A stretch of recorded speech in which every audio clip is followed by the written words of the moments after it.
Yes, beta, good morning, all of you. Hope you all are fine at your home. Yes, beta, today we are going to start our new chapter, that is light. Chapter number 5, book physics, and today we are going to start the chapter light. Yes, beta, light. चलो हम start करते हैं कि light क्या है. आप सभी ने फेरी टेल की स्टोरी सुनी है, मूवी में भी एक लाइट हाउस का सीन देखा है. That we have often seen a tall building with light coming out from the top in fairy tale books and near the beaches. We always wonder what this building is. हमें हमेशा अचंभा सा होता है कि ये बिल्डिंग क्या है. It is called a light house. A traditional light house is a tall rounded tower usually built on the coast of seas and oceans. However, a modern lighthouse may be on land or may be a platform in the sea. The main function of a lighthouse is to guide ships to enter the shore safely. This is made by sending flash of light from the top of the lighthouse. Ships reply or rely on lighthouse as it warns them of possible danger and guide them to land or harbor. The light from the lighthouse is passed through a special lens called the Fresnel lens. The Fresnel lens is like a big lampshade made out of hundreds of pieces of glass that surround a light bulb. When light is passed through this lens, it travels as a beam to a far distance. Each lighthouse has its own pattern of flashing lights. The lights would signal to the sailor how far he is from the land. देखो बेटा, ये क्या है, light house के बारे में बताया है कि लाइट हाउस क्या होता है. लाइट हाउस एक बड़ी सी बिल्डिंग होती है जो सी के अंदर स्टेबल होती है और जो शिप्स होते हैं उनको रास्ता दिखाती हैं, उन्हें गाइड करती है, और अगर कभी वो डेंजर में होते हैं तो सिग्नल सेंड करते हैं और वही सिग्नल लाइट हाउस के थ्रू लैंड पे चला जाता है और उन्हें हेल्प हो जाती है. चलो let's find out. Read the given passage and answer the questions given. Will आपको ये पैसेज रीड करना है और आपको ट्राई करना है इन आंसर्स को फाइंड आउट करने में. Is it clear? So Rahul is a student of science. One day he was observing closely the above wall painting. He observed that at sunlight from the sun is coming in a straight line and that some of the sunlight is blocked by the trees. He could see the dark patches on the trees on the ground. He observed that there is a water body and is appeared as if the trees are lightly painted on.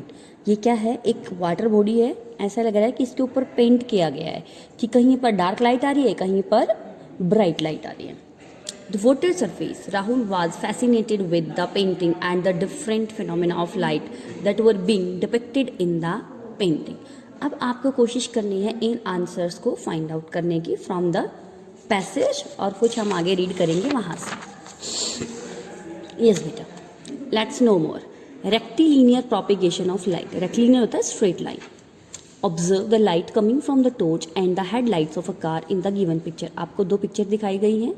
ये picture है torch की और ये हमारी car की एक headlight की diagram दिखाया गया. इनको ध्यान से देखना है. How does light travel in these cases, straight और बेंड. इन दोनों केसेज में लाइट कैसे ट्रेवल करती है, स्ट्रेट जाती है या कहीं मुड़ जाती है. We are able to see different things around us due to light. There are various sources of light, but the sun is the major source of light on the earth. Light travels in a straight line. This straight line motion of light is called rectilinear propagation of light. कि जो light है अर्थ के ऊपर straight line में चलती है और यही मोशन लाइट का क्या कहलाता है, रेक्टिलिनियर प्रोपेगेशन ऑफ लाइट कहलाता है. There are many examples in our daily life that confirms the rectilinear propagation of light. हमारे पास बहुत सारे एग्जाम्पल है डेली लाइफ के अंदर जो इस चीज़ को कन्फर्म करते हैं कि लाइट का पाथ कैसा होता है, straight. If you try to look at a source, light source, for example a burning candle through a straight pipe, the source will be visible. But when we look at the candle through a bend pipe we can not see the candle clearly. अगर हम एक candle को रखते हैं सामने और एक straight pipe के अंदर से इसको ऑब्जर्व करते हैं तो हमें कैंडल आराम से दिखाई देती है. इसकी लाइट हमें आराम से दिखाई दे रही है। लेकिन अगर सेम कैंडल को हम एक बैंड पाइप से देखने की कोशिश करते हैं तो लाइट का पाथ क्या हो जाता है, यहाँ पर ब्लॉक हो जाता है और आगे हम कैंडल को नहीं देख पाते हैं। शेडो, अब आ जाती है शेडो क्या होती है। Look at the given picture, what happens when the boy stands in the path of a torch light. क्या होगा कि अगर एक लड़का एक टॉर्च लाइट के सामने खड़ा हो जाएगा। Does any light reach the screen behind the boy, क्या कुछ लाइट लड़के के पीछे जाएगी। What do you see on the screen, आपको स्क्रीन पे क्या दिखाई देगा। इस डायग्राम को ध्यान से देखो, ये टॉर्च लाइट थी, यहाँ पर हमने एक बच्चे को खड़ा किया। क्या यहाँ पर लाइट गई जितने रास्ते में बच्चा खड़ा था, नहीं जाएगी। यहाँ पर क्या बनेगी, उस लड़के की शेडो। कि when an opaque object, opaque होते हैं जो लाइट को अपने अंदर से पास नहीं करते, which do not allow to pass light through them, those objects are known as opaque objects, is placed in the path of a light. Light cannot pass through it, nor it bends around the object. Therefore, light is blocked by the object. If we place a screen behind the object, we will see that a black outline of the object is formed on the screen where the light was blocked. This black picture is called the shadow of the object. और यही जो black picture हमें मिली है, ये क्या कहलाती है, shadow कहलाती है object की। A shadow is formed only by an opaque object. Shadow कब बनती है, सिर्फ एक opaque object ही shadow बना सकता है। Hence, we cannot see any shadow when light falls on a glass. Slab through glass is transparent. जो कोई भी ट्रांसपेरेंट ऑब्जेक्ट के ऊपर लाइट गिरती है तो कभी शेडो नहीं बनेगी, वो लाइट को क्या करेगा, क्रॉस कर देगा। However, what happens when light falls on a mirror, which is actually a thin glass slab with its one side coated with silver? Here, neither light is passed through it, nor any shadow is formed. Rather, an image is formed. This is due to the phenomenon of a light called reflection of light. अगर हम एक mirror की बात करें तो वो भी तो एक हिस्सा है एक ग्लास स्लैब का, उसकी एक साइड सिल्वर से क्या होती है, पेंटेड होती है, तो वहाँ पर हमें जो चीज़ें मिलती हैं लाइट के रिफ्लेक्ट होने से वो हमारी इमेज होती है। Let us know learn about reflection of light through different types of mirrors. अब हम अलग अलग तरह के मिरर से रिफ्लेक्शन के बारे में स्टडी करेंगे। Look at the given picture, do you observe any change in the beam of light. What could be the nature of this change? देखो आपको दो अलग अलग तरह की लाइट्स दिखाई दे रही हैं, क्या ये कुछ चेंजेस हैं दोनों के अंदर। When light falls on an opaque object, it blocks the light. जब लाइट एक opaque ऑब्जेक्ट के ऊपर गिरती है तो वो उसको ब्लॉक कर देता है। But if the opaque object has a smooth and shiny surface, लेकिन जो opaque ऑब्जेक्ट होता है अगर उसकी सरफेस शाइनी है, स्मूथ है, then the direction of light gets change, तो लाइट की डायरेक्शन क्या हो जाती है, चेंज हो जाती है। The direction of light changes when it falls on any shiny surface such as mirror, stainless steel, tiles और on the surface of water. कि जो डायरेक्शन है लाइट की वो चेंज होगी, कब कब होगी, जब वो गिरेगी किसके ऊपर, किसी शाइनी सरफेस के ऊपर, जैसे मिरर है, स्टेनलेस स्टील बर्तन होते हैं हमारे पास, टाइल्स पे और on the surface of water, तो वो लाइट को क्या कर देते हैं, रिफ्लेक्ट कर देते हैं। You might have observed the rebounding of a ball from a wall. Light rays bounce back from a shiny surface in a similar manner. The phenomenon of bouncing back of light after striking a smooth polished surface is called reflection of a light. The smooth and shiny surface is called the reflecting surface. An ideal smooth and polished surface which reflects maximum light falls on it is called a mirror. जो maximum light को reflect कर देते हैं उनको हम क्या कहते हैं, mirror कहते हैं। Have you ever wondered how you are able to see the different objects around you? आपको कभी ये अचंभा हुआ, आप कभी wondered में आए, हैरानी हुई कि आप अपने आसपास की चीज़ों को कैसे देख पाते हैं। When light falls on a mirror or a polished surface, we see the picture of the object on the polished surface or the mirror. The picture of an object in the mirror or polished surface is called the image of the object. An image is formed due to reflection of light from a polished surface. Polish surface से जो light हमें मिल रही है bounce back होकर, और जो हमें दिखाई देता है उस सरफेस के ऊपर, वो हमारी क्या होती है, इमेज। तो ये हमारे पास क्या है, इमेज है। There are two types of mirrors based on the shape of their reflecting surfaces. हमारे पास दो तरह के मिरर्स होते हैं और दोनों उनकी रिफ्लेक्टिंग सरफेसेस के बेसिस पे। फर्स्ट इज प्लेन, सेकेंड हमारे पास हो जाएगा spherical mirror. How does a mirror reflect the light rays falling on it.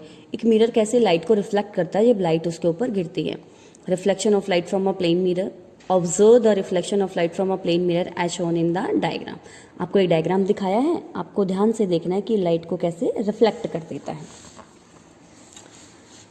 The path of light before and after reflection from the plane mirror is shown with the diagram. देखो ये हमारे पास एक mirror है, plane mirror, ये light रे आ रही है, तो जो आ रही है उसको हम कहते हैं इंसिडेंट रे, और जो रिफ्लेक्ट होने के बाद चली गई उसको हम कहते हैं रिफ्लेक्टेड रे। और बीच में हमने क्या डाला, एक नॉन परपेंडिकुलर। तो इंसिडेंट रे ने नॉर्म के साथ जो एंगल बनाया वो क्या कहलाता है, that is called hour angle of incidence. और रिफ्लेक्टेड रे ने नॉर्मल के साथ जो एंगल बनाया वो क्या कहलाता है हमारे पास, angle of reflection. The ray of light that falls on the mirror is called the incident ray, कि जो मिरर के ऊपर रे गिर रही है उस रे को हम क्या कहते हैं, incident ray. The ray of light that bounces back from the mirror is called the reflected ray, और जो उससे बाउंस बैक जा रही है उसे हम क्या कहते हैं, रिफ्लेक्टेड रे कहते हैं।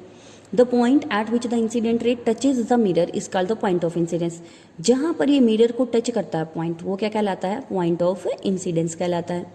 If we draw a perpendicular on the mirror plane at the point of incidence, it has been shown that it equally divides the angle formed by incident ray and reflected ray. The perpendicular is called the normal. ये जो perpendicular हमारे पास बना इसको हम क्या कहते हैं, normal कहते हैं। The angle which the incident ray makes with the normal is called the angle of incidence. The angle which the reflected ray makes with the normal is called the angle of reflection. अब अगली चीज़ हमारे पास क्या थी, laws of reflection. There are two laws of reflection. First, incident ray, reflected ray and the normal all lie in the same plane. देखो incident ray, reflected ray और normal तीनों के तीनों सेम प्लेन में लाई करते हैं, मतलब एक ही साइड लाई करते हैं। First law of reflection. अगला लॉ क्या कहेगा, the angle of incidence angle I is always equal to angle of reflection, that is angle R. Means angle I is equal to angle R always, कि जितना हमारे पास incident angle होगा same हमें कौन सा मिलेगा, रिफ्लेक्टेड एंगल। ये दो हमारे पास क्या थे बेटा, लॉज ऑफ रिफ्लेक्शन थे। आज आपको यहीं तक का चैप्टर रीड करना है, कोई डाउट आता है तो आप पूछ सकते हैं। Is it clear? Stay home, stay safe, have a nice day. Thank you.